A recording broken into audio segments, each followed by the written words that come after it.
Right here, scientist. Y'all sit right here. Sit up there. Yeah, sit right there. Y'all sit right there. Pick him up. No, it's not it. Yeah, y'all sit right there. Come on with me right here, scientist, and we'll talk right over here. And we right by the car. You can see the kids. I want to sit down. Like, That one finna say you gonna sit on the curb right here. Where? Here? No, come on. Yeah, follow me. This way, scientist.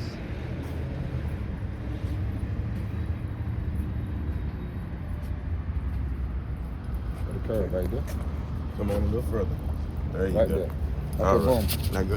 I got this. Put that in the front where the dryer sheets is. We gotta get the dryer sheets out. Okay.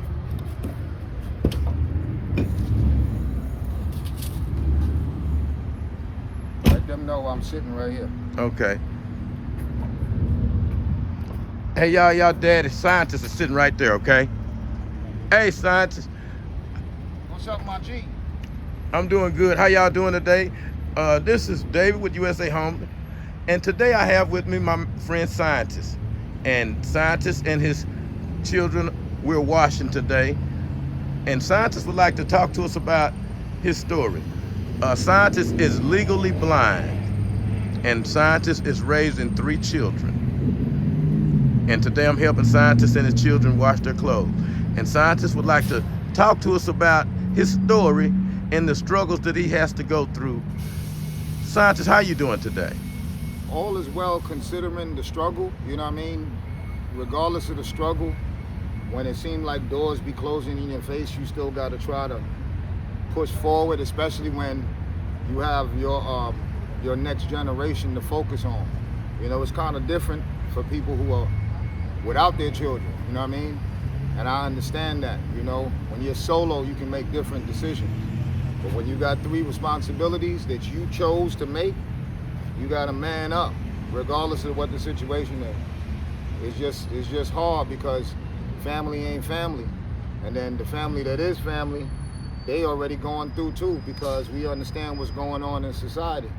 But to answer your question, I'm blessed. I'm alive, I got clothes, I got food, I got a roof over my head for my seeds. My bill's about to be cut off, but the Lord is gonna make a way. I know it, He always does. Just like how He opened the way for you to come bless us to get our stuff washed. So, in all sense and purposes, I'm doing pretty fair for a square. Well, you have such a positive attitude, Scientist. Thank you so much. And I would like to ask you, Scientist, would you like to share with our viewers and let them know that you are actually legally blind? Tell us a little bit about that. My eye condition is called retina pigmentosis. And basically what that means is my retina is breaking into pieces. And that's what's causing my blindness. It started in 2003. At that time, I was incarcerated for armed bank robbery with my first wife. And the medical staff told me that I'm one of 25,000 people that this condition affects. At the time, I was in my 30s. Of course, back then, I could still see a lot better. I could still play basketball. I'm originally from Brooklyn, New York. I'm the descendant of West Indian parents. My father, who is deceased, is from Jamaica. And my mother, who is also deceased, is from Barbados.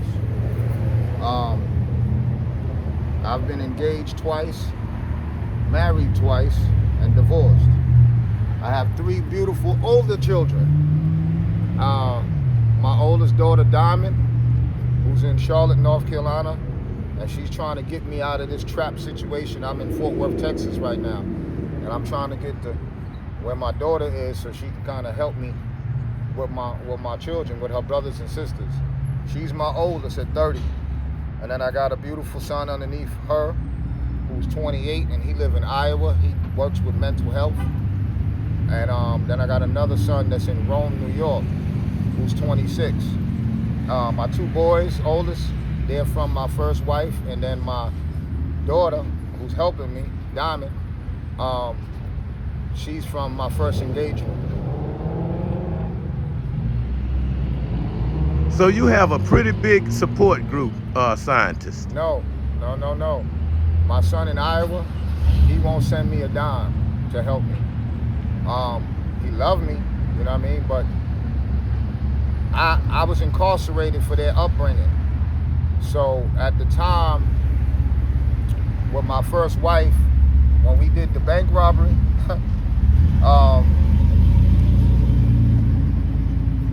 my daughter was 3, and my son that I had with my first wife was 18 months, and a little over 18 months, close to 18 months. So I got locked up December 10th, 1998. I didn't come home until January 2013. So their whole upbringing, I wasn't there. And I'll set that reminder to explain my 3 I got now. But because you never know how the Lord works the way that he works. But yeah, I'll just say my first wife, she's a queen. I have respect for her, but our relationship wasn't supposed to go the way that it went. We were on what they would call Bonnie and Clyde time. And I accepted the responsibility of our actions. It cost the relationship between me and my first 3 oldest children. So now I got a new chance with my 3 younger children now, and I'm doing everything now not to be separated from them and hold it down to give them what I couldn't give my older children. But that's another story. Let's boogie. So, what plans do you have now? You saying that you are looking to go to North Carolina, right?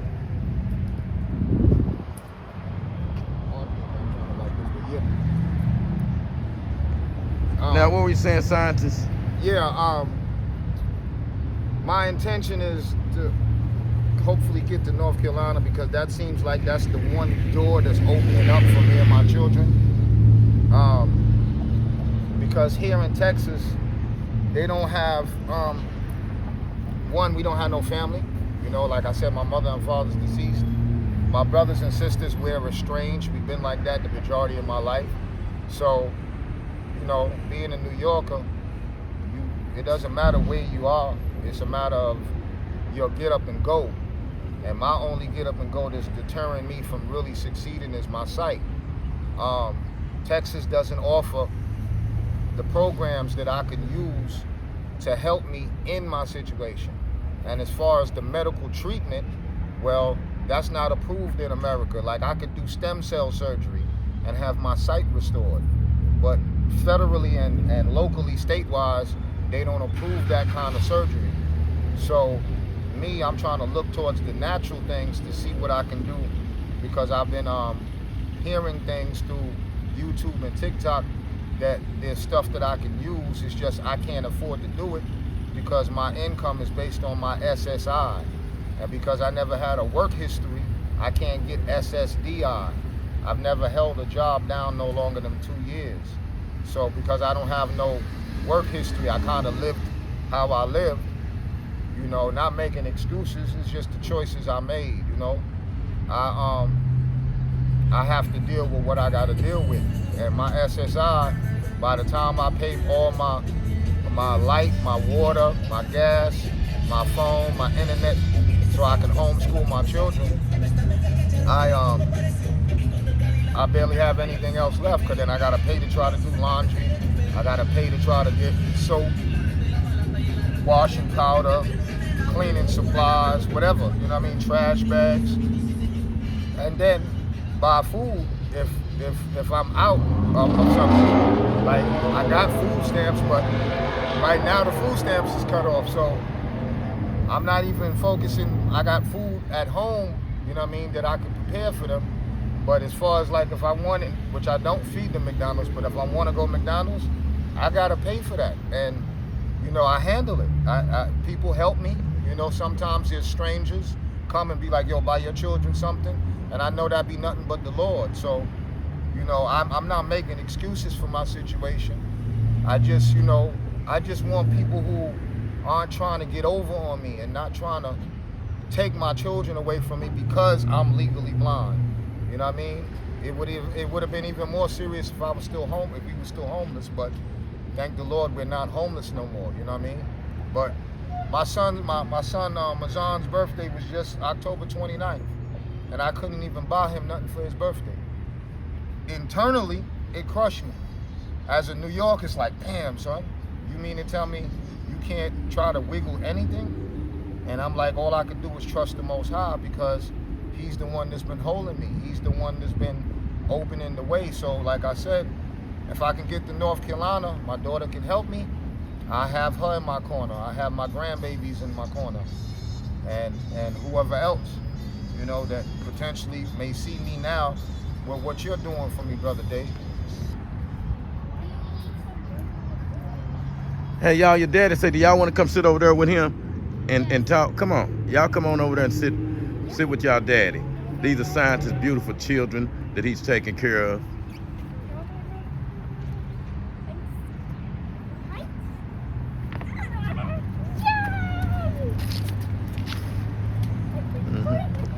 So how y'all doing?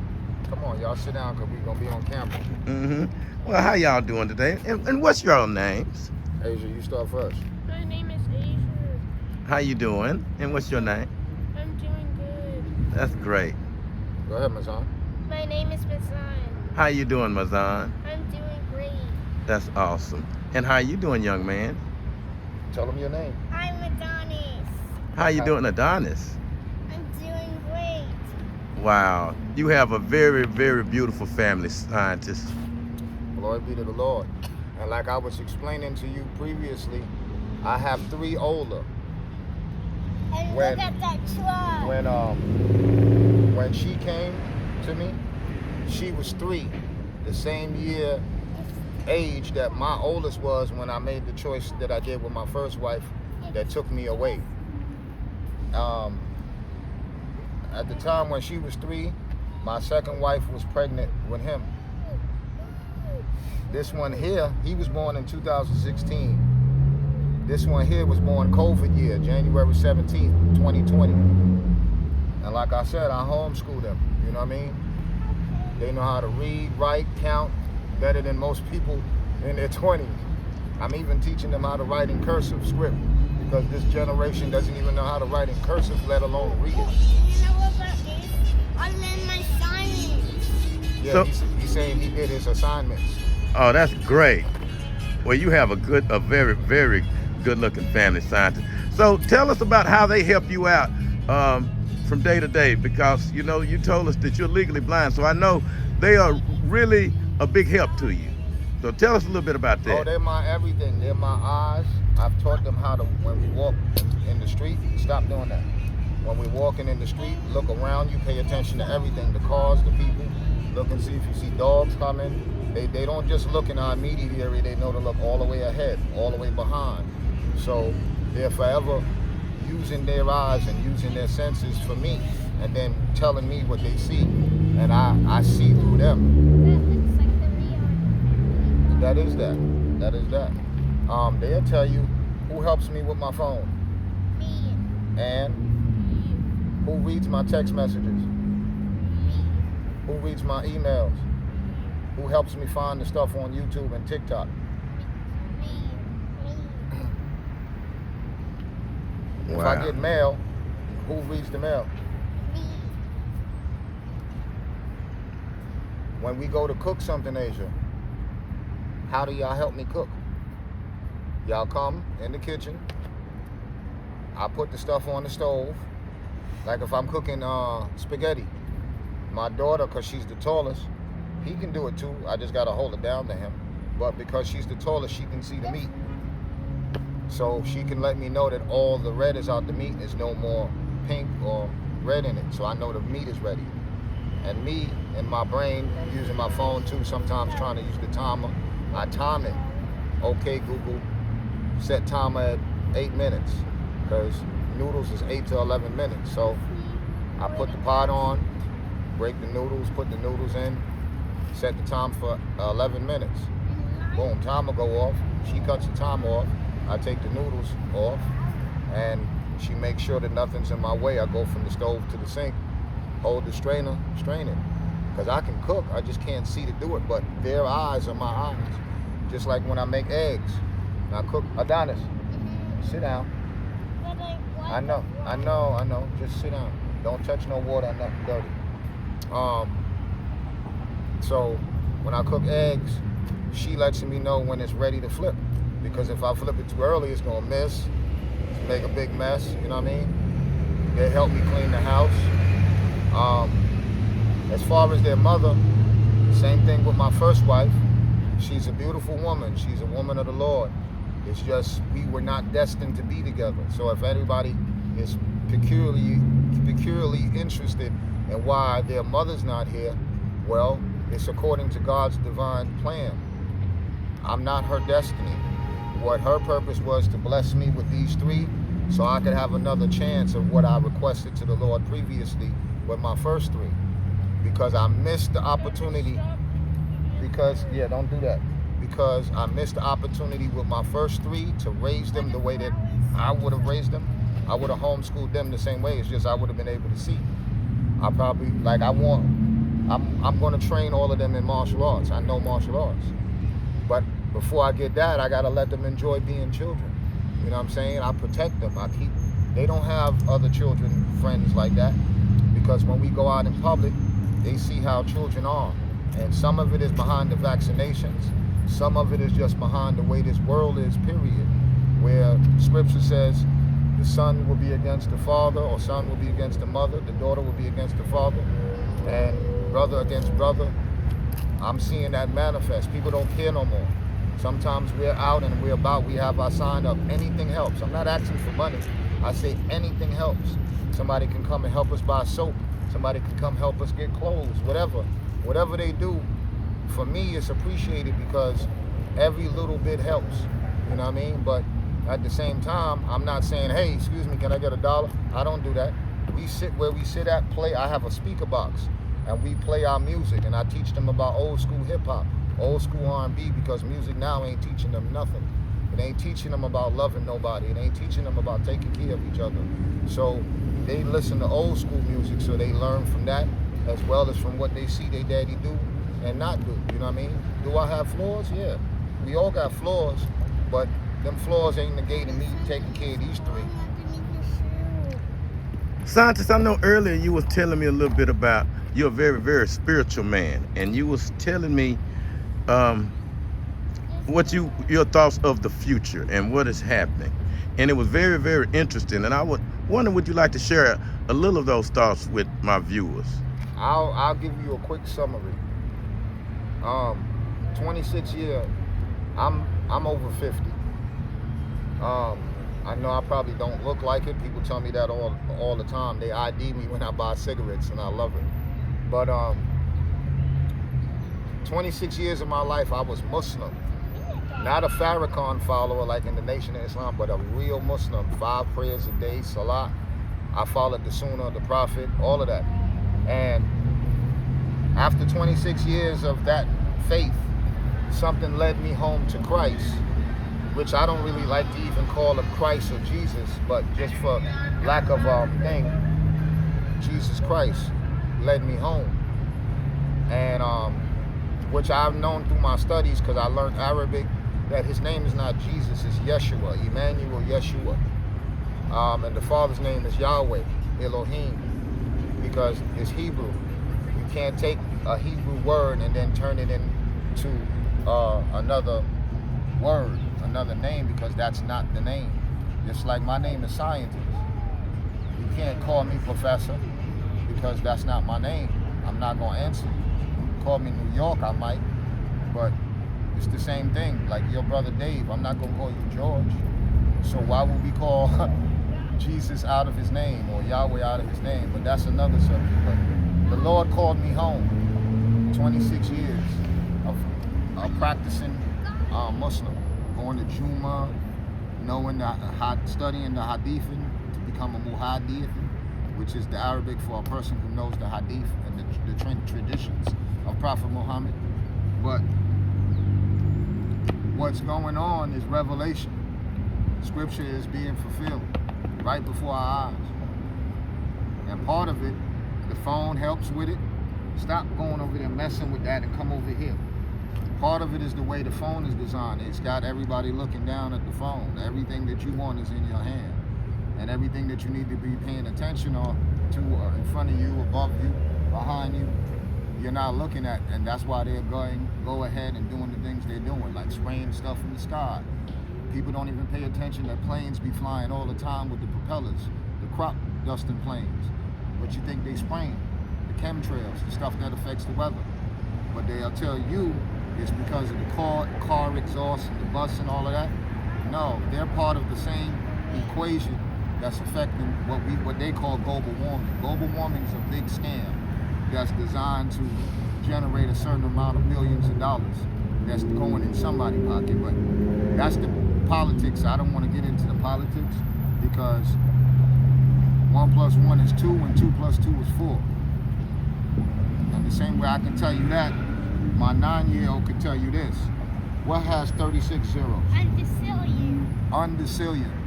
What 6-year-old you know right now is learning that in school? That they can tell, they'll be lucky to tell you about 1 million and 1 billion. My 9-year-old told you undecillion. Look it up. We got 36 zeros. We can go higher. What's it? Decatillion? How many zeros decatillion got?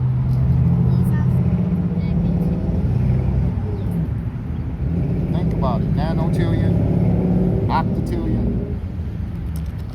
Scientists, Decillion, 33 zeros. 33 zeros is decillion. Look it up. scientists, you told us you were homeless at one time, and how did you overcome that? The Lord. Nobody helped us. I went through a program called the DRC, and the flagship is on East Lancaster. So I give them a salute for even starting the ball rolling for me and my children. At the time, it was just them.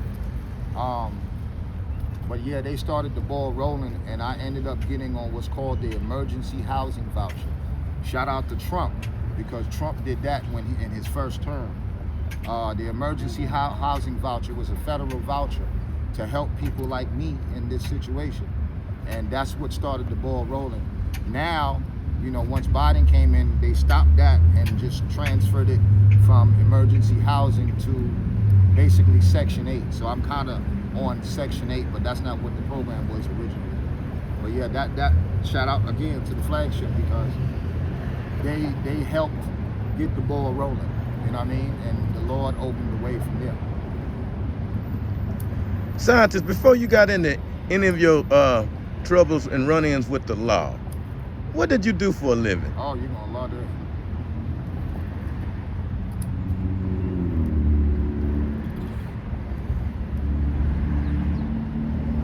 Growing up in New York, I had two choices. I could go ahead and do things the right way, and Adana, stand up. Go over there by Asia. Go on Asia's side. There's ant. Well, let's stand up then. They said there's ants over here. There's ants over here? So now, can we pause for a minute? Let them go sit back on the truck. Now I'm gonna go take care of it for you, son. One of them getting ready to stop. I'm gonna go put them in the drive for you. You stay out here with your kids. Okay, here. Each one, right? We're gonna put 2 dryer sheets in the dryer. Okay. So you said one is getting ready to stop. Okay, I'll take care of it for you. You stay out here with the kids, and I'll do the hard work for You want to you. hold the box? Yeah, I got it. Okay. All right, thank you, man. You're welcome. You want one of them to come with you? No, I'll take care of it for you. You sit out here with them. All right. Okay. I gotta help my friend scientist finish up his drawing. What? He's very interesting.